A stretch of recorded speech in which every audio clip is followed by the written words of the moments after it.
This show is produced by the Hartman Media Company. For more information and links to all our great podcasts, visit hartmanmedia.com. Welcome to the Holistic Survival Show with Jason Hartman. The economic storm brewing around the world is set to spill into all aspects of our lives. Are you prepared? Where are you going to turn for the critical life skills necessary to survive and prosper? The Holistic Survival Show is your family's insurance for a better life. Jason will teach you to think independently, to understand threats, and how to create the ultimate action plan. Sudden change or worst case scenario, you'll be ready. Welcome to Holistic Survival, your key resource for protecting the people, places, and profits you care about in uncertain times. Ladies and gentlemen, your host, Jason Hartman. It's my pleasure to welcome Fred Burton to the show. He's a former counterterrorism agent with the U.S. State Department, Chief Security Officer, and Vice President of Intelligence and Counterterrorism at Stratfor, which is a company you may be familiar with. New York Times best-selling author of several books, including Under Fire, Ghost, and Beirut Rules. We're going to talk about his days as the very first counterterrorism agent. Fred, welcome. How are you? I'm great. Thank you for having me on. You're coming to us from Austin, Texas. Is that correct? That's correct. Right. The Stratfor corporate headquarters is here in Austin. Good stuff. So explain to our listeners, what is Stratfor and how many people work there, for example? We are a geopolitical intelligence company. In essence, we try to make sense of the world. We have approximately 100 employees. The bulk are headquartered here in Austin. Our founder decided that Austin would be a good place to be because it was outside of the Beltway, outside of the groupthink kind of atmosphere. So that's why we're here. Good stuff. So are you mainly like a government contractor providing analysis and intelligence to the U.S. government mostly? That's really one of the more interesting perceptions that people have of us. But although we do have government clients that read our analysis on a routine and daily basis, the bulk of our readership is really multinational corporations as they try to make sense of the world.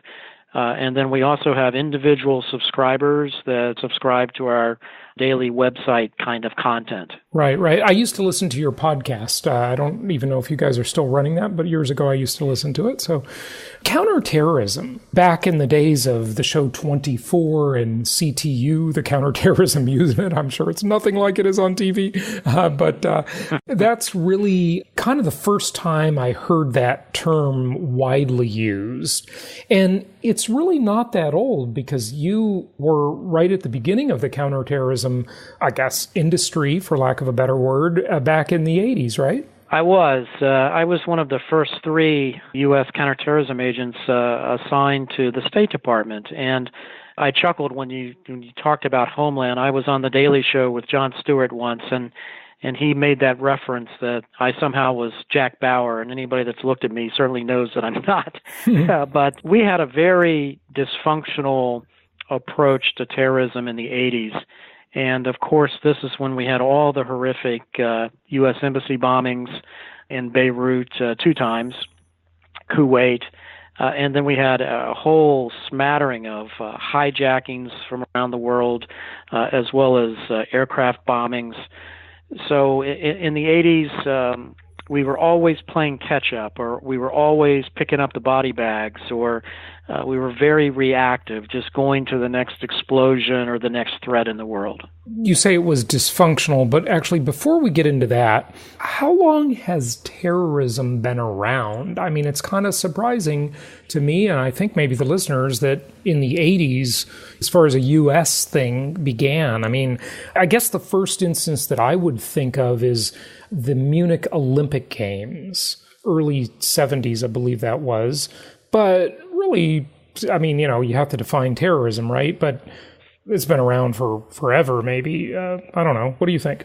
Well, I think you're a good student of history. You're absolutely right. The 1972 Munich massacre by a group called the Black September Organization really put terrorism on the map. It was the first time that I'm old enough to remember where you had this global news broadcast underway of the Olympics, and all of a sudden you see this hooded terrorist standing on a balcony after the murder of the 11 Olympic athletes. And when you go back to the early 70s, that's when Black September, in such a short period of time, was very successful at carrying out these spectacular terrorist attacks.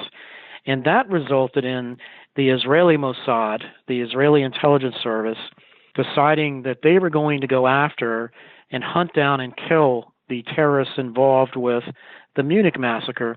So that really started the counterterrorism kind of offensive kind of response capability, where they actually tried to infiltrate the organizations, hunt down the people responsible for killing their citizens wherever they might be. So that's when it really began. And the U.S. was late to the game. Remember, the U.S. intelligence community is a product of the Cold War, and our arch enemy, the evil enemy behind everything, was Russia at the time. Quite frankly, not much has changed. But if you fast forward into the 80s, what we came to realize through our investigations and our intelligence analysis is that most of these terrorist groups from the 70s had actually been funded and trained by the Soviet Union. And they were utilizing all of these terrorist groups, like the Italian Red Brigades, the Red Army faction, the Japanese Red Army, to destabilize the West. So it was a tool of foreign policy by the Soviet Union in many ways early on in the game. But the Soviets didn't create the Muslim terrorist element, did they? I mean, they're not tolerant of that at all in their country. Boy, don't mess around. That was the new phenomena that simply caught us unaware in Beirut first in 1983, when the first embassy bombing occurred. And that's when the radical Islamic terrorism started attacking U.S. interests, predominantly due to Iranian backing. And again, you had a nation-state actor in play. So from a modeling perspective, it was very unique in that here you have the Iranians that in many ways were following the Soviet playbook of utilizing groups like Hezbollah to attack U.S. interests to try to drive us out of Lebanon, which, quite frankly, they did. Okay, so, gosh, what do I want to ask you? There are so many questions. So the Munich Games sort of put things on the map, if you will. I think we should probably kind of cut to something that's breaking news. Julian Assange was just arrested as Ecuador withdrew his asylum. You probably know that. It's all over Twitter and such. What do you think? What does Stratfor think of Assange? Well, it's an interesting question when you look at an individual like that in the day of the information space, the global information space. Certainly, when you think of it in context of foreign actors and potential involvement with other entities and so forth, I think the verdict's still out. I saw where the Eastern District of Virginia unsealed an indictment this morning regarding his association with Manning. Chelsea Manning, Bradley Manning, right? Correct. Okay. So I think the devil will be in the details with that. I think the Department of Justice is pretty good at connecting those dots, at least from a legality perspective. I don't know, maybe I'm just naive, but it seems to me Julian Assange is an important person to expose a lot of bad dealings. And I sort of wonder if my own country isn't just being, selfish. I know he did some things, obviously, that the U.S. is very bothered about, but is there any good to Julian Assange? I probably am the wrong person to ask that question because I don't know him personally. Right. I think when you look back and you look at the allegations that perhaps he and his organization are associated with other kinds of nation-state actors, that's the kind of thing that the intelligence community looks at very closely. And I know from working behind the firewall, so to speak, in those kinds of scenes that they're pretty good at connecting those dots, utilizing all the tools that the intelligence community have at their disposal. So I know indictments and so forth, the threshold is pretty darn high in any U.S. judicial kind of process before any U.S. attorney will even accept a case.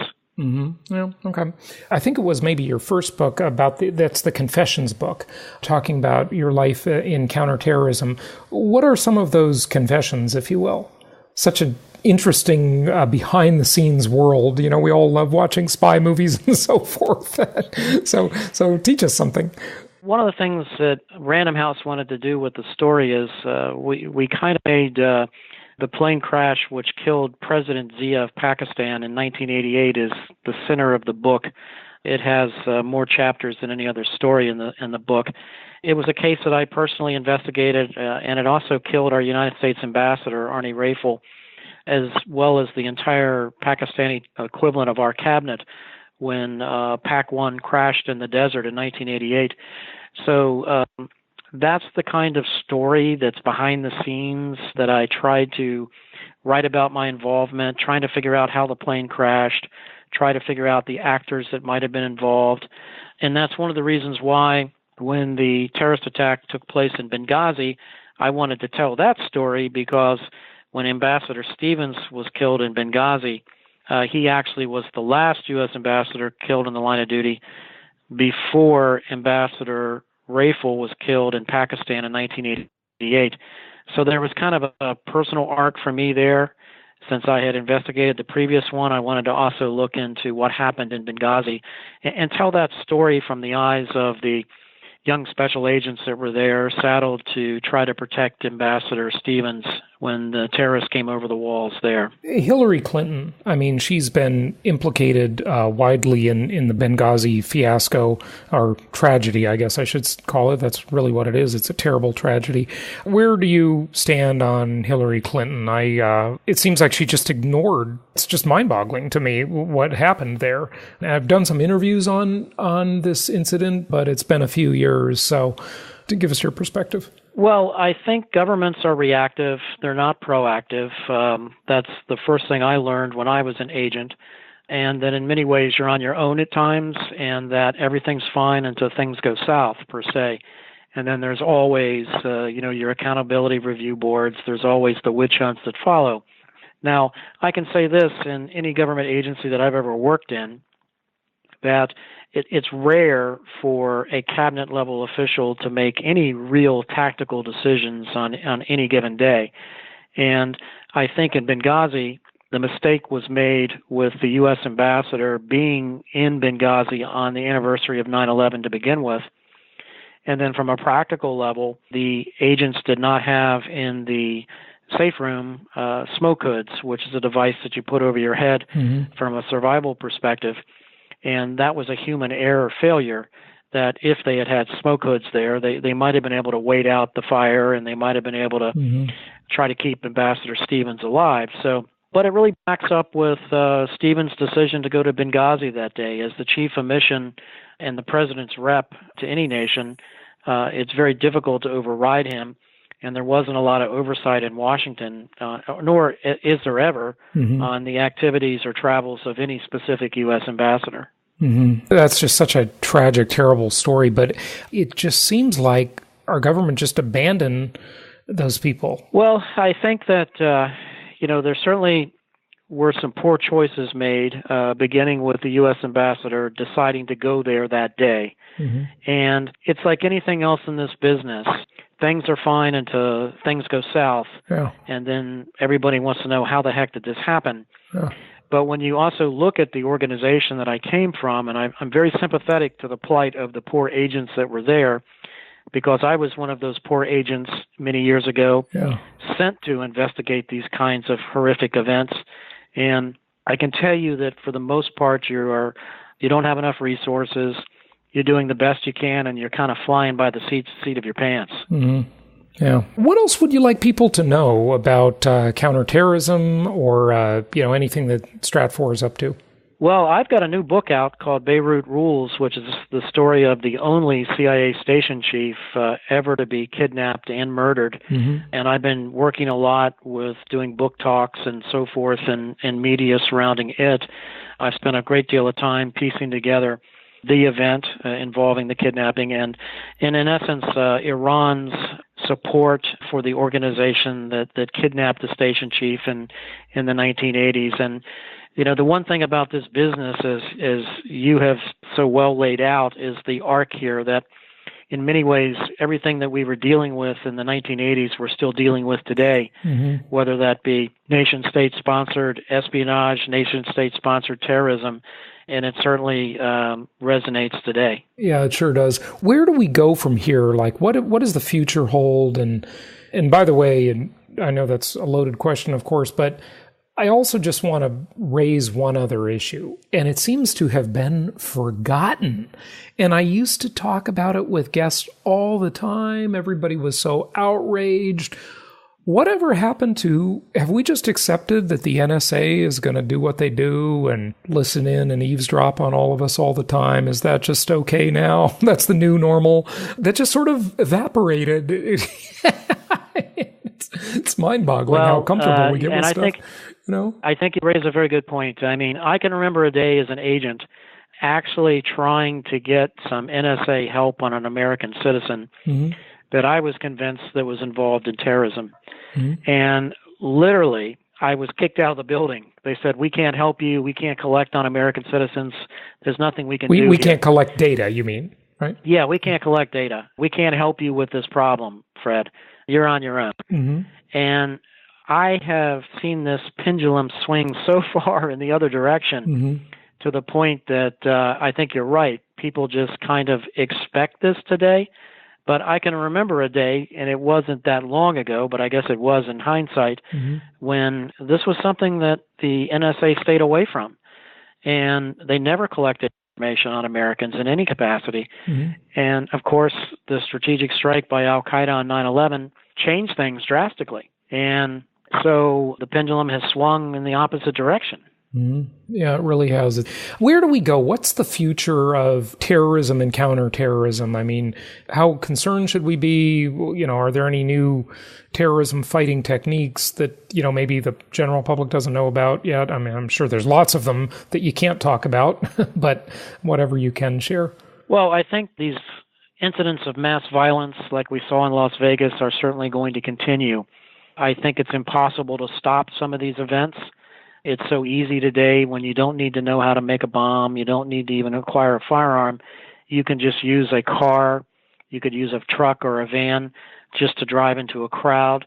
I think the public and the media have unrealistic expectations on the part of the ability of law enforcement or the intelligence community to stop those. I'm here to tell you they're practically impossible to stop without a human source to report what that person is doing. Those are the kinds of things that I think are going to continue. Your active shooter events, I think, are going to continue inside your usual soft targets, whether that be churches or schools, I'm sad to say. Well, sadly, you know, the government has said, you know, these places can't protect themselves. You know, schools, you know, they know they're just open game. There's no security. Yes, without a doubt. And I think that there's a copycat factor there where they just feed on each other, like we've seen happen, whether it be the horrific attack on the mosque in New Zealand to some of the church shootings that we've had here in the United States. By just good police work on occasion, the FBI is able to circumvent some of these attacks, but we're not going to be able to stop these. And therefore, it's incumbent upon all of us to make sure you have a plan, you have a personal plan, you maintain a degree of situational awareness to know where you're at, how to get out of a movie theater, how to get out of a school. Do you know how to stop the bleed? Do you have a tourniquet? Those are the kinds of things that I think people have to realize, that they're not going to be able to rely upon the government to be able to stop these. And it takes forever at times to get help to you, God forbid, if one of these events breaks out while you're in the midst of it. Yeah, you know, good point. I mean, you know, maybe we just have to learn to live more like the Israelis have been living for many years. When I was in Israel, I remember you'd be in a restaurant and my backpack would be under the table and someone would come by every few minutes and say, "Is that your backpack?" Very concerned. All the trash cans were clear, you know, so you could see what's inside them. There are just a multitude of preventions and extra efforts that have to be taken to combat this terrible thing that we have to live with nowadays. It's a lot of effort. You look at every government building, probably people don't even notice. I was just saying this to my girlfriend the other day, as we were walking by a government building. I think where were we? Phoenix, I think. And I said, look at that building. See all the barricades? You don't even know those bus benches are barricades, do you? And they're just concrete, heavy, really heavy things. So you can't drive a truck into it. There's no parking around the building like there used to be. It's all just a different world, isn't it? It most certainly is, and I've seen this evolution.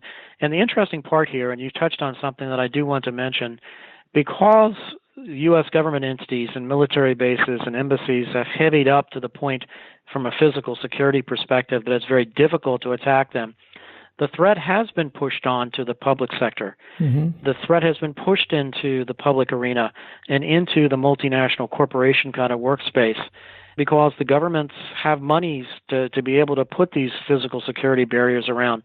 A lot of companies don't, mm-hmm. and a lot of retail establishments can't. So there is that kind of blowback when you start looking at that, too, from what's happened with our homeland security efforts. Mm-hmm. Yeah, that's a good point, and I talk a lot about identity theft. It's really the kind of the crime of our time, because everyone is much more secure now. Every house has an alarm system nowadays. Not everyone, but obviously a lot of them do. Everything has been beefed up. We're all much more aware and careful. We're walking down the street. We're not as dumb as we used to be, because society's not as peaceful as it used to be. And, everybody wised up. So now the criminals got into identity theft. That's a whole different kind of thing. And we're all learning about that now. And then they'll go to something else. It's wherever the easiest opportunity is. If your house is protected and lighted and alarmed, they're going to go to your neighbor's house. It's the same idea, right? Absolutely. A long time ago, before I was a special agent, I was a cop. And I never remember taking a police report of a burglary of a house where someone had a dog, mm-hmm. because the dog barked. Therefore, the burglar would go to a house that doesn't have a dog. Right. So your example with the cyberspace is absolutely correct and a very good analogy. Yeah. So a lot more people have a dog now, in other words, right? And so they've got more security. Or should have one. Yeah, right. Good point. All right. Give out your website and tell people where they can find out more. Absolutely. Anybody interested in Stratfor can go to www.stratfor.com or visit my website, which is officialfredburton.com. Fred, thanks for joining us. Thank you for having me. Thank you so much for listening. Please be sure to subscribe so that you don't miss any episodes. Be sure to check out the show's specific website and our general website, hartmanmedia.com, for appropriate disclaimers and terms of service. Remember that guest opinions are their own, and if you require specific legal or tax advice or advice in any other specialized area, please consult an appropriate professional. And we also very much appreciate you reviewing the show. Please go to iTunes or Stitcher Radio or whatever platform you're using and write a review for the show. We would very much appreciate that. And be sure to make it official and subscribe so you do not miss any episodes. We look forward to seeing you on the next episode.